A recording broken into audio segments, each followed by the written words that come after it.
두 번째 주간입니다. 오늘 말씀을 듣고 더 자세히 말씀을 나누기 원하시는 분들은 여기에 속회, 소그룹에 참석해 주십시오. 한 주간 말씀 듣고 그 말씀으로 한 주간 살아가기가 참 힘듭니다. 그런 차원에서 속회는 그 들려진 말씀이 삶이 되도록 나누는 자리고, 속회를 통해서 말씀이 삶으로 나누어질 때 비로소 하나님 말씀의 능력을 체험하고 말씀의 능력대로 살아가실 수 있을 겁니다. 속회 참석이 개인적으로 어려우신 분들은 주보 사면 말씀 나침반을 참조하셔서 말씀을 묵상해 주시기를 바랍니다. 우리는 오늘 성서 일과에 따라서 로마서를 함께 읽었습니다. 로마서는 사도 바울이 로마 교회에 보내는 편지입니다. 사도 바울은 신약성경 27권 중에서 13권, 어떤 사람들은 히브리서까지 14권을 썼다라고 이야기하는데, 사도 바울의 저작들 중에서 로마서와 갈라디아서는 믿음의 정체에 대한 책들입니다. 로마서를 부제를 우리가 지금 뽑는다면 믿음이 좋다는 사람들에게 라고 뽑을 수 있습니다. 로마 교회 교인들, 자기들은 잘 믿는 것 같다고 생각하는 사람들에게 믿음은 과연 무엇인지 사도 바울이 이야기하려고 쓴 책이 로마서다라고 말씀드릴 수 있을 겁니다. 자, 제가 서로를 먼저 말하기 전에 오늘 분량이 좀 많거든요. 그래서 본문 먼저 보고 나서 우리 같이 공부하겠습니다. 18절 말씀입니다. 한 목소리로 볼게요. 시작. 아브라함이 말할 수 없는 중에 말하고 믿었으니 이는 내 후손이 이 같으리라 하신 말씀대로 많은 민족의 조상이 되게 하려 하십니다. 아멘. 사도 바울은 로마서 4장에 믿음에 대해서 말할 때 아브라함을 소개합니다. 그런데 18절쯤 오면 아브라함의 믿음을 뭐라고 말하냐면 바랄 수 없는 중에 바라는 믿음이라고 말합니다. 바랄 수 없는 중에 바라는 믿음이란 모든 소망이 끊어졌을 때에 그 믿음으로 다시 소망하게 되는 것이라는 말로 바꿀 수 있습니다. 이리 둘러보고 저리 고쳐 보아도 소망이 없을 때, 아무런 희망이 보이지 않을 때 믿음은 다시 일어서서 소망을 노래하게끔 합니다. 여러분과 저는 우리가 의지를 세우고 뜻을 세우고 살아가지만 사실은 주변의 영향을 굉장히 많이 받습니다. 주위 사람들이 희망에 부풀어 있을 때는 나도 덩달아 희망을 말하게 되고, 주위 사람들이 힘들고 어려울 때는 나도 괜히 마음이 의기소침해집니다. 그러나 믿음은 주위의 온도가 올라간다고 해서 함께 올라가지 않습니다. 부화매동하지 않는다는 겁니다. 오히려 모두가 희망이 없다고 말할 때 뭐라고 말하냐면, 하나님 이제는 지쳤어요. 하나님 저 이제는 할 만큼 했어요. 하나님 저 내려놓고 싶어요.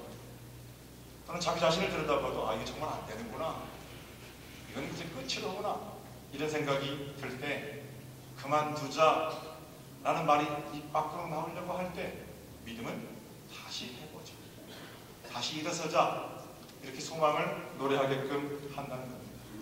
대신방과 제자훈련이 지금 연일 진행되고 있는데, 여러분 제가 신방하면서 가정들을 돌아보잖아요. 그러면 가서 꼭 여쭙는 게, 권사님, 집사님 어떠세요? 어떤 기도 제목이 있으세요? 이렇게 여쭙습니다. 제자훈련 시간에는 이제 첫 시간 지났는데, 첫 번째 시간에 자기들이 어떻게 살아왔는지 50년, 40년 살아온 세월들을 기록해가지고 와서 발표하는 시간이 있어요. 그러면 예수 믿기 전에 내가 어떤 사람이었고, 예수 믿고 어떻게 변화되었고, 무엇이 달라졌는지를 얘기하고 나누는 가운데 발견하게 되는 공통점이 있습니다. 신방 가서 형편을 듣고 이야기를 나누면서 발견하게 되는 공통점은, 여러분과 제가 살아가는 세상이요, 진짜 힘들다는 겁니다. 여러분과 제가 살아가는 세상이 그냥 살만해서 살아가는 사람이 별로 없습니다. 예전에는 꽤 살만했는데 요즘 들어 급격하게 더 힘들어진 게 아니고요, 예전에도 힘들었고 지금도 힘듭니다. 제가 목회한 지가 올해로 이제 18회째가 되는데, 매년 목회할 때마다, 매년 신방할 때마다 지금이 위기입니다, 지금이 말세입니다, 이런 얘기를 매년 듣습니다. 그래서 제가 생각하면은 세상이 본래 그런 곳이구나, 세상이 본래 힘들고 어려운 곳이구나, 그런 생각을 해보게 됩니다. 그런 차원으로 보면 여기까지 믿음 가지고 살아온 것만 해도 하나님의 크신 은혜죠. 그렇게 힘들고 어려운데 자빠지고 넘어지고 믿음에서 실족하지 아니하고 여기 나와서 이렇게 예배할 수 있게 하신 것이 하나님의 은혜인 줄 믿습니다. 팬분들에게 수고하셨어요. 잘하셨어요. 한번 인사를 해줄까요? 수고하셨어요.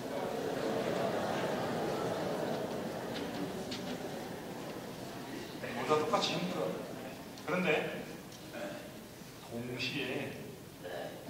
동시에 그 힘들다는 걸 발견함과 동시에 발견하게 되는 또 하나의 공통점이 있는데요.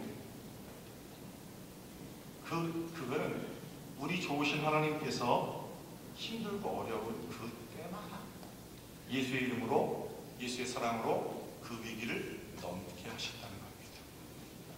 방법은 다 달라요. 각자 살면서 역사하신 하나님의 역사는 다 다릅니다. 어떤 사람은 죽을 병에 걸렸다가 예수 그리스도를 만나고, 어떤 사람은 내가 언제 예수 안에 들어왔는지 예수 밖에 있었는지도 모르고 예수 공동체 안에 들어오고, 어떤 사람은 병원에서, 어떤 사람은 학교에서, 어떤 사람은 말씀을 듣다가, 어떤 사람은 무릎 꿇어 엎드렸다가, 어떤 사람은 길을 걷다가, 어떤 사람은 찬양하다가 다 달라요. 그런데 그 힘들고 어려운 상황이 다른 것처럼 해결하시는 방법도 정말 다양하지만 공통점은 예수께서 그 상황마다 찾아가셔서 예수의 이름으로 그분을 일으켜 세워주셨다는 겁니다. 희망이 사라졌을 때, 낙담하여 쓰러졌을 때 우리는 예수와 함께 일어난 경험을 가지고 있습니다. 그렇다면 힘들고 어렵다는데 믿음으로 일어서기 위해서 우리 어떻게 해야 합니까? 한번 따라해 보실까요? 예수님께 시선을 고정합시다. 할렐루야. 믿음이란 예수님 보는 겁니다. 소리 조금만 줄이세요. 사람은 보는 것을 마음에 담게 되고요, 마음에 담긴 것의 지배를 받으며 삽니다. 그러므로 예수의 통치를 받으려면 먼저 예수를 봐야 됩니다. 세상을 보면 힘들지요. 세상을 보면 그 흉흉하고 뛰노는 파도 때문에 도무지 잠잠할 데가 없지요. 그러나 그 상황에서 믿음의 눈을 들어서 예수를 바라볼 수 있다면 예수님의 마음을 우리가 품게 되고 우리 마음에 담긴 예수 그리스도의 그 어떤 법들을 우리가 따라 살아갈 수가 있는 겁니다. 국제시장 영화 보셨죠? 제가 설교 시간에 몇 번 얘기했는데 그래서 보셨다는 분들도 계세요. 국제시장 그 배급사에서는 저한테 상도 좀 주고 그래야 됩니다.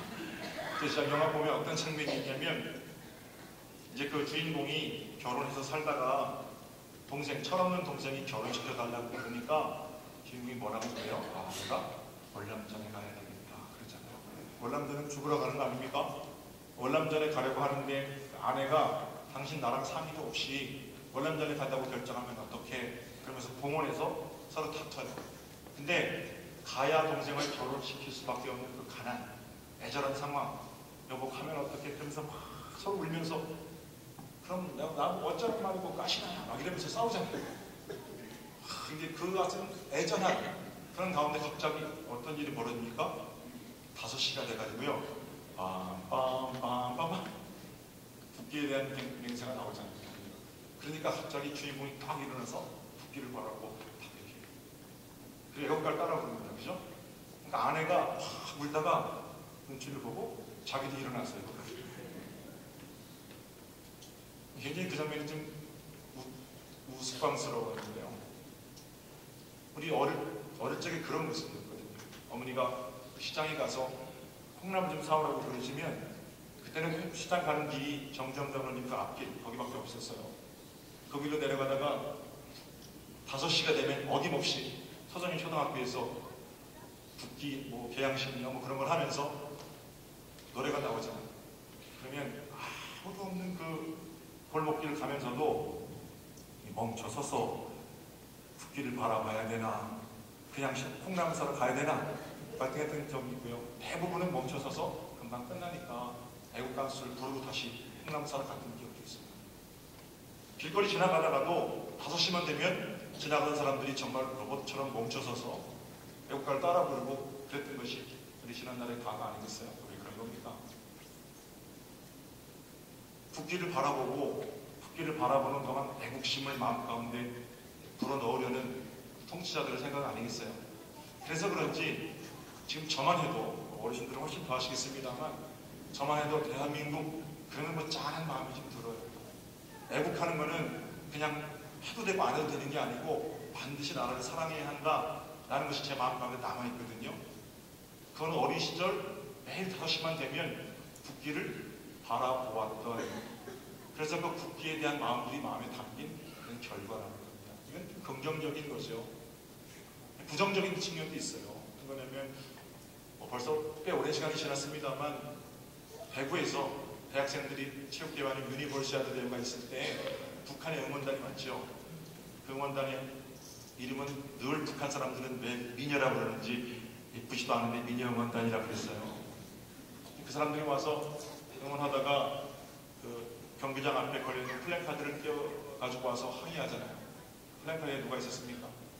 그 당시에 대통령이 김대중 씨하고 김정일 씨하고 같이 손잡고 그 악수하는 장면이 있었잖아요. 근데 그걸 떼어갖고 와서 뭐라고 그래요? 그 사람들이 우리 위대하신 수령님 비 맞으면 어떡하냐고 그러잖아요. 전혀 모르세요? 아시는 분들은 아실 거고 모르시는 분들은 그런 일이 있었습니다. 그때 제가 생각하면서 질병이다 그랬어요. 병이죠. 정신병이죠. 플랜카드가 비 맞는데 우리 수정님 비 맞으면 안 된다고 생각하는 게 그게 정상입니까? 왜 그런 겁니까? 태어나면서부터 매일 김일성 사진, 김정일 사진하고 눈 맞추니까 김일성, 김정일이 죽은 다음에도 여기 들어와 있는 거잖아요. 다스림을 받는 겁니다. 지금은 없어졌습니다만 우리나라도 군사정권 시절에는 어느 건물이든 문을 열면 거기 대통령 사진이 있고 대통령이 이렇게 쳐다보고 있잖아요. 그걸 계속 보면서 자라면 대통령이 우리 마음 가운데 들어오고 그 사람 말을 따라서 하는 거예요. 사이비 교주들이 제일 자신들의 통치를 공고히 하기 위해서 하는 것이 자기 사진 가지고 다니는 겁니다. 사람은 보는 것을 마음에 담게 되고 있고요. 마음에 담긴 것에 지배를 받는다는 것은 어쩌면 당연합니다. 그래서 위대한 극작가이면서 기독교 사상가인 C.S. 루이스는 뭐라고 말하냐면 우리의 시선이 예수 그리스도를 향해 있을 때에만 우리는 그리스도인일 수 있다 이렇게 말합니다. 우리의 시선이 예수 그리스도를 향해 있을 때에만 우리는 그리스도인일 수 있다. 이거 옳은 말입니다. 힘들고 어려운 상황에서 믿음은 시선을 주님께로 들게 하는 겁니다. 믿음이 좋다는 것은 흉흉하고 뛰노는 세상, 나를 죽일 것 같은 질병과 가난, 거기에 꽂혀서 도무지 헤어나오지 못하는 나의 시선을 믿음으로 하나님을 향해서 드는 겁니다. 그래서 하나님께로 시선을 들기 위해서 뭐가 필요한 거예요? 말씀과 기도가 필요해요. 말씀과 기도를 통해서 우리의 시선을 하나님께로 들 수 있거든요. 한 주간 살면서 한 장도 말씀을 안 보고 신앙생활 잘하는 건 없어요. 한 주간 살면서 하루에 5분도 하나님 앞에 무릎 꿇지 않고 좋은 신앙인이 되리라고 기대하지 마십시오. 말씀과 기도로 주님을 바라보고 그 주님을 묵상하면서 흉흉하고 뛰노는 파도를 넘을 수 있는 새로운 힘을 얻게 됩니다. 절망이라고 말할 때 그냥 온도계처럼 주변이 뜨거우시면 나도 뜨거워서 빵 터지고 주변이 차가워지면 나도 차가워서 빵 터지는 게 아니고 주변이 뜨거워지면 예수 그리스도의 말씀으로 온도를 좀 내려보내고 주변이 차가워지면 내가 거기 들어감으로 그 주변을 좀 데펴내고 온도계가 아니라 온도 조절계 같은 바랄 수 없는 중에 예수 그리스도를 바라는 복된 신앙이 여러분들의 것이 되시기를 주님의 이름으로 축복합니다. 자, 그 다음에 아브라함의 믿음에 대한 설명이 좀 더 있죠. 19절과 20절을 볼까요? 그가 100세나 되어 자기 몸이 죽은 것 같고 사라의 태가 죽은 것 같음을 알고도 있죠. 바랄 수 없는 상태라는 겁니다. 어떻게 했다고 그래요? 믿음이 약하여지지 아니하고. 그런가 하면 20절에는 믿음이 없어 하나님의 약속을 의심하지 않고 믿음으로 견고해져서 하나님께 영광을 돌렸다 그럽니다. 자, 아브라함이 믿음을 첫 번째 바랄 수 없는 중에 바라는 믿음 이렇게 말하고 사도 바울은 아브라함은 충분히 약해질 수 있는 상황이었지만 믿음이 약해지지 않았다 이렇게 말합니다. 여러분과 저도 믿음을 가지고 있습니다. 믿음이 있으니까 여기 왔죠. 크든 작든 우리의 믿음이 있는데 그래서 내 믿음이 큰가 내 믿음이 작은가 하는 질문을 묻는 것도 굉장히 중요합니다. 그런데 더 중요한 질문은 내 믿음은 과연 한결같은가? 내 믿음이 조변석 없게 하는 그런 믿음은 아닌가? 굉장히 중요한 질문입니다. 좋을 때는 막 한없이 좋다가 믿음이 식어지면 세상 사람보다 더한 사람으로 살라고. 이건 좋은 거 아니죠. 제 말씀을 준비하면서 나는 과연 어느 때 믿음이 약해지는지 생각해 봤습니다. 어느 때 제 믿음이 약해지냐면요, 사람들과 비교할 때 믿음이 약해집니다. 하나님을 보다가 주님께 시선이 고정되어 있다가 사람들을 보고 사람들 얘기 듣고 그 말이 참 좋은 말이면 좋은데 그 말이 별로 듣기 싫은 말이잖아요. 그리고 비교하는 말 같은 거 믿음이 싹 달아납니다. 무슨 부흥 세미나 같은 데 가보면 이런 얘기 합니다. 어떤 목사는 개척 3년 만에, 그럼 나이도 비슷해요. 개척 3년 만에 수천 명이 모이는 교회로 성장시켰다가 그런 사람이 와가지고 막 자랑하면서 세미나를 유도합니다. 그때 저는 도전을 받고 은혜를 좀 받아야 되는데 믿음이 오히려 약해져요. 무슨 생각이 드냐면 나는 뭐 하고 있나 그런 생각이 듭니다. 저희 교회는 1년에 평균 100명 정도의 새신자가 오십니다. 돌아가신 분들 계시고 이사 가신 분들 계시고 그러셔서 가시는 분들도 100명 정도 됩니다. 매년 오시는 분들, 매년 가시는 분들 합치면 거의 비슷하죠. 언제 교회가 성장이 되는지, 물론 작년에 비해서는 올 초에 평균 출석 인원이 100명 정도 늘긴 했어요. 그런데 그거야 리더십의 교체 과정에서 멀어지셨던 분들이 돌아오신 거고, 새롭게 교회가 부흥된 것은 그렇게 많지 않거든요. 그러면 언제 교회가 성장하는 겁니까? 남들처럼 좀 폭발적인 교회 막 문 앞에 줄 서가지고 문 열기 전에 기다렸다가 예배당 들어가고 그게 그렇다는데, 그래서 도대체 그 목사들은 무슨 용을 쓰는 재주가 있길래 그렇게 하나 궁금해지기도 합니다. 좁한 마음이 들고요. 이 갈평 넘어가다 보면 갈평이 없어졌잖아요. 우리 교회 1번지라고 갈평 번성 거기서 만들어진 교회 아닙니까? 100년 전에. 근데 갈평 번성이 아예 없어졌어요. 한 가구도 거기 안 삽니다. 그런 거 보면 야, 저기 터닫고 준비하는데 우리도 빨리 여기 주차장 사고 그렇게 준비해야 되는 거 아닌가 별 생각이 다 듭니다. 그러다가 어떤 목사는 저한테 와서 목사 어디 가서 경영학도 좀 공부하고 행정학도 좀 공부하고 엔터테인 하는 거 그것도 좀 공부하고 호텔 인사하는 사람들 불러다가 안내면도 교육도 좀 시키고 뭐 이러면서 여러 가지 세상 것들을 가지고 하라는 겁니다. 나도 저도 그렇게 좀 난리를 떠나야 되나?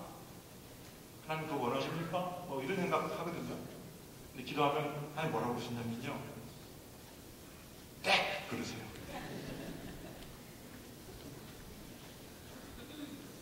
수만 명이 모이는 교회 목사들인 일에 가슴 하나가 뛰지 않습니다. 그건 제 기도 리스트에도 없어요.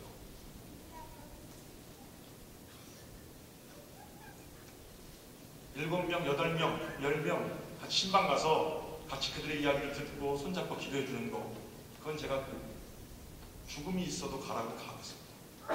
제자훈련, 그 사람들이 모여서 자기 얘기 나누고 예수님 어떻게 만났는지, 예수님 내 인생 가운데 어떻게 하셨는지, 그런 일들을 내가 같이 눈물을 흘릴 수 있고 같이 기도해 드릴 수 있고 마음으로 그들을 붙들고,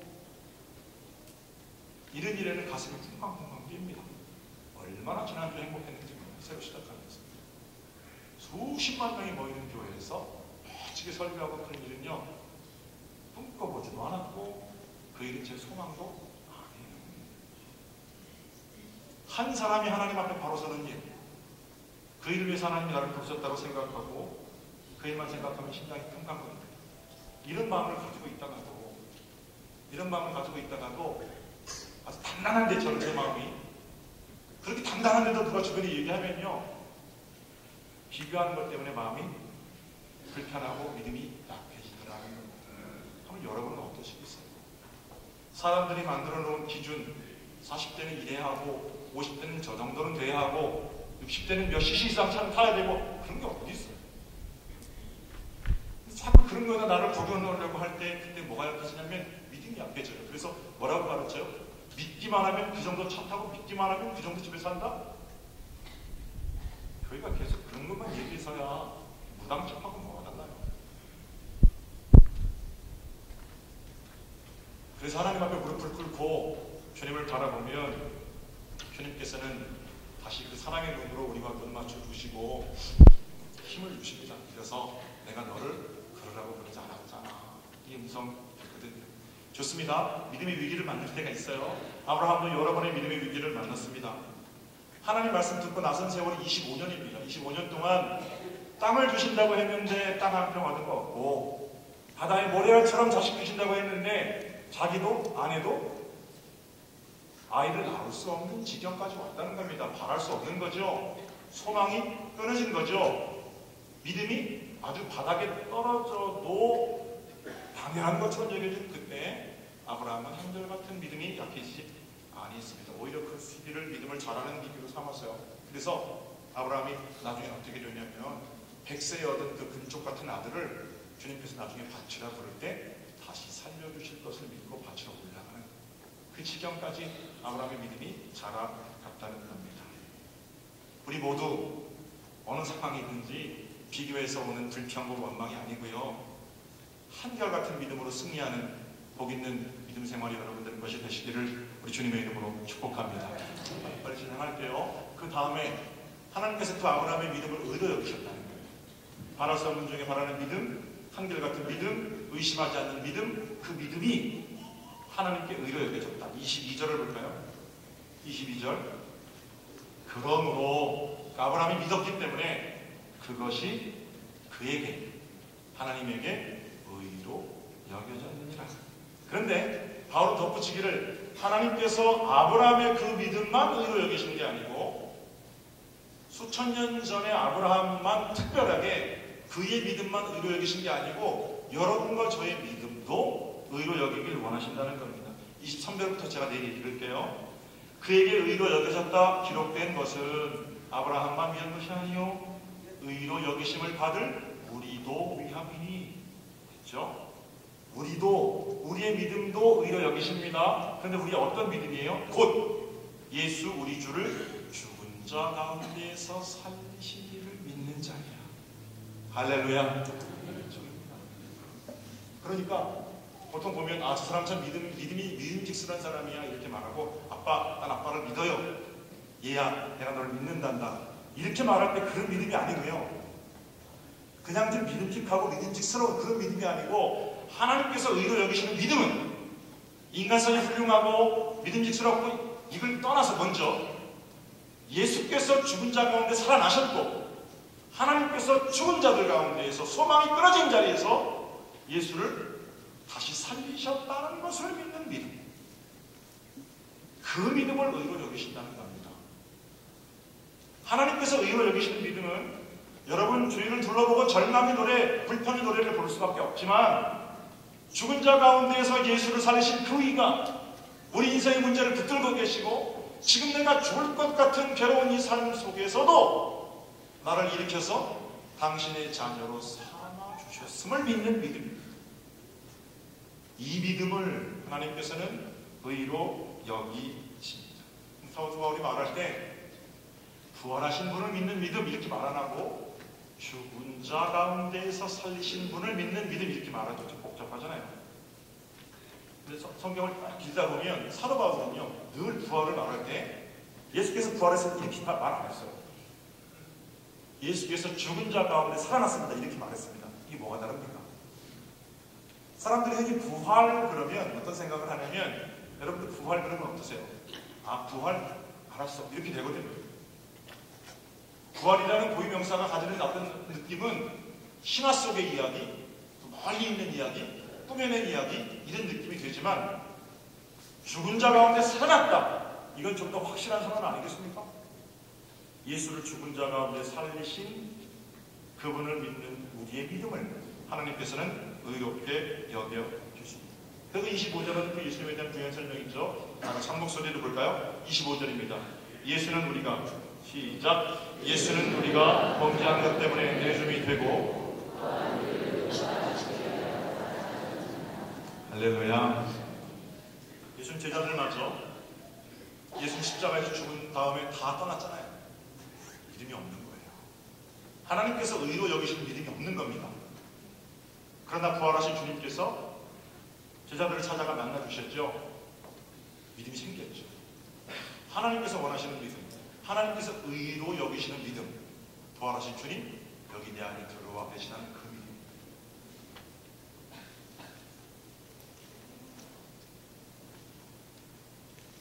부활의 소망이 없으면 우리의 믿음도 헛것입니다. 서로 머리 편지. 부활이 없으면 우리가 모든 사람 가운데 불쌍하다.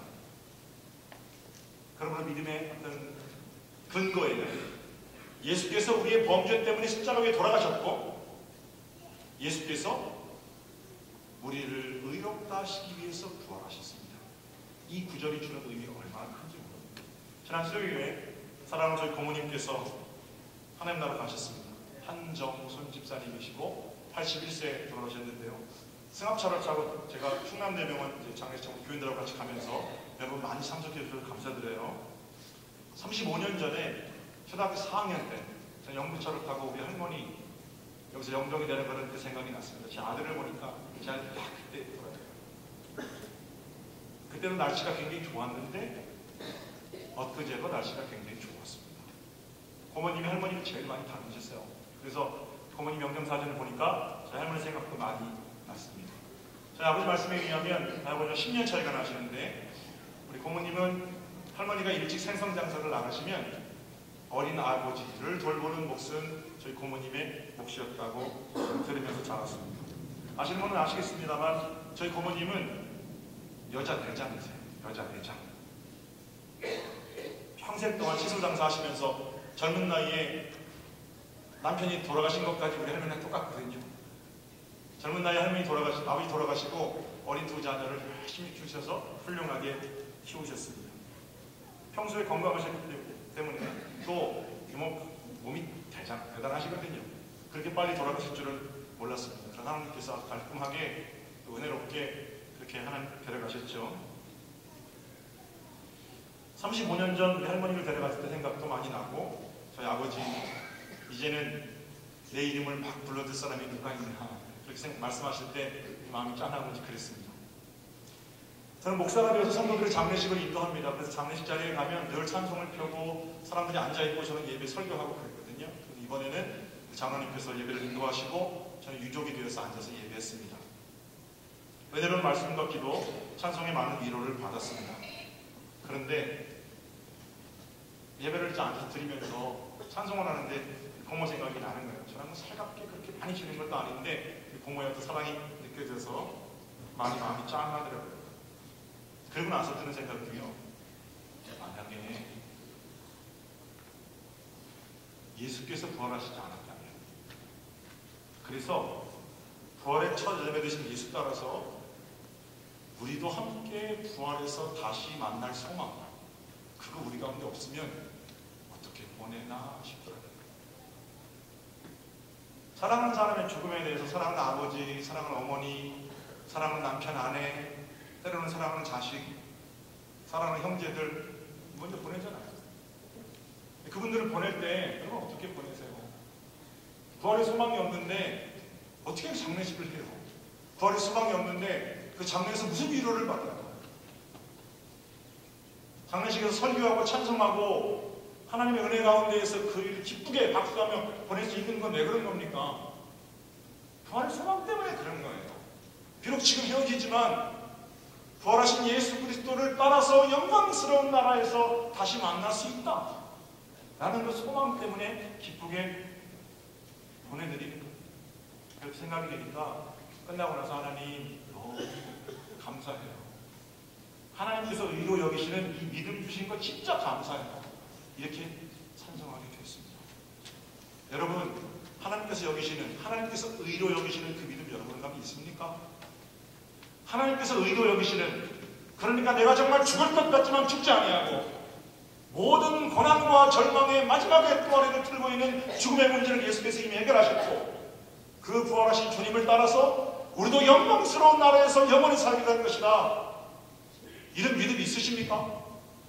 이런 믿음이 있는데 왜 그렇게 절망하세요? 이런 믿음을 하나님께서 의로 여기시겠다고 그러시잖아요.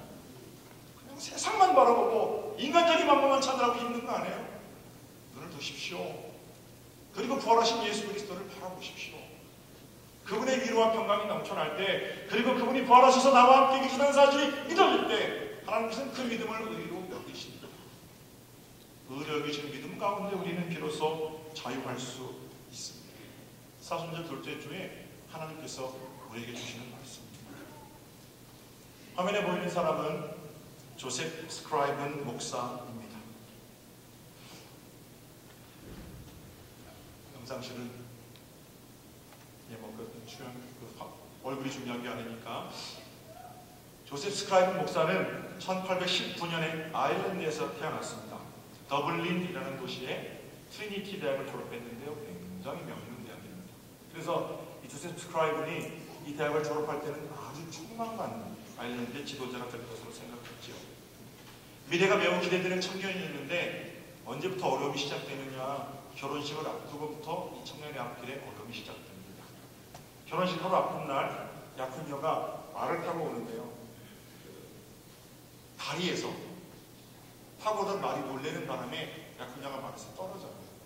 떨어지면서 머리를 이제 부딪히고 정신을 잃은 채로 물에 빠져 익사합니다.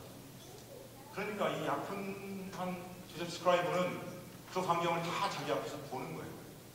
약혼녀가 결혼식 하루 앞두고 죽는 광경, 절망하죠. 절망한 마음을 간신히 추스리고 사관 앞에 입학을 합니다. 사관 앞에 입학해서 잘 감당하려고 했습니다만 거기서 역시 몸에 병을 얻게 되고 연약한 몸 때문에 쫓겨요. 절망이 끊어져서 내가 무엇을 할 수 있을까? 고민하는 이 조셉 스크라이븐에게 친구들이 찾아옵니다. 그리고는 여보게 환경을 좀 바꿔보지 이렇게 얘기해요. 그래서 캐나다로 이민을 가게 됩니다. 캐나다에서 정말 죽을 힘을 다해서 고생했어요. 그리고 나서 정착해서 살만해졌을 때 들려오는 소식은 어머니가 죽을 병에 걸렸습니다. 그때부터 조셉 스크라이브는 글을 쓰기 시작해요. 이 목사가 될 소망이 자라고 있었던 것 같아요. 그 이후에 캐나다에서 사랑하는 여인을 만났습니다. 결혼하려고 할 때 아마 그 도시의 법은 결혼하려면 결혼식 전에 침례를 받아야 되는 것 같아요. 결혼식 전에 침례를 받으려고 나갔다가 침례를 다 받습니다. 보리버즈를 하기 전에 추운 날씨였기 때문에 그 침례 이후에 사랑하는 약혼녀, 또 다른 약혼녀가 감기에 걸리게 되는데요. 콜록콜록하는 기침이 4개월 동안 멈추지 않아요. 그리고 폐렴이 되고 폐렴으로 세상을 떠나게 됩니다. 아무것도 되는 게 없어요. 뭘 좀 해보려고 하면 한 길만은 막히고 인간적인 수단과 방법으로는 살아갈 길이 막막해집니다. 할 게 없잖아요. 하나님 앞에 엎드렸어요. 하나님, 저 어떻게 하면 좋아요? 하나님, 내 인생이 도대체 왜 이 모양입니까? 하나님, 나 아무것도 되는 게 없어요. 그렇게 울부짖을 때 스크라이븐에게 하나님께서 찾아오십니다. 상황은 아무것도 변한 게 없는데 기도 후에 이 상황에 마음이 편해집니다. 하나님께서 가장 안전하고 확실한 계획을 가지고 내게 달려오고 계시고 하나님께서 내 인생을 최고의 것으로 이제까지 인도하셨다는 사실이 믿어지기 시작하는 겁니다. 상황이 변하지 않았어요. 마음이 변했어요. 그리고 집에 돌아와서 자신의 심경을 글로 옮겨 적습니다. 글로 옮겨 적은 내용을 제가 읽어드릴게요. 조원사님 잘 앉으세요. 369장을 찬송할 텐데 조셉 스크라이븐의 글입니다. 시험, 걱정, 모든 괴로움, 없는 사람 누군가 부질없이 낙심 말고 기도드려 아뢰세. 이런 진실하신 친구 찾아볼 수 있을까? 우리 약함 아시오니 어찌 아니 아벨까? 이 아름다운 글에 후에 찰스 컨버스라는 사람이 곡을 붙여서 만든 활동이 369장입니다. 믿음, 하나님만 바라보는 것 매우 귀한 일이거든요. 우리 함께 스크라이브의 시를 노래 한번 해볼까요? 시험 걱정 모든 괴로움 한 번만 찬송하겠습니다.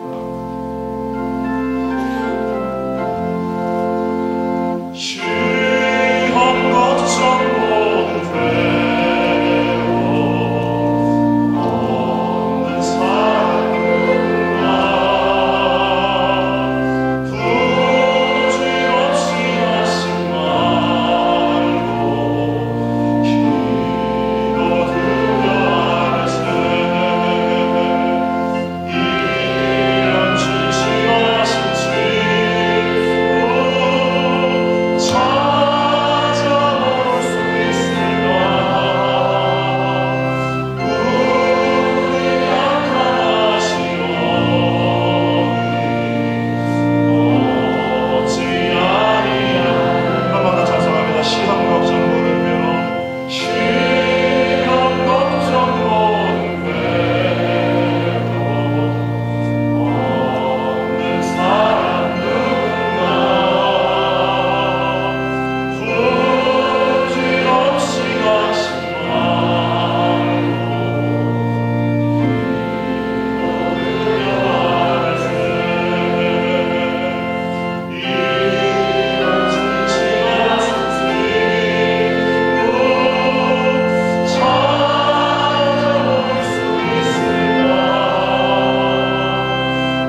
어떤 걱정, 파도가 너무 크다고 생각되십니까? 혹시 인간의 모든 방법이 끊어진 것처럼 그런 생각되십니까? 믿음이 지금 필요합니다. 아브라함은 바랄 수 없는 중에 바라고 믿었고요. 하나님께서는 그 믿음을 의로 여기셨습니다. 그리고 예수를 다시 살리신 그분을 믿는 저와 여러분의 믿음을 또한 의로 여겨주십니다.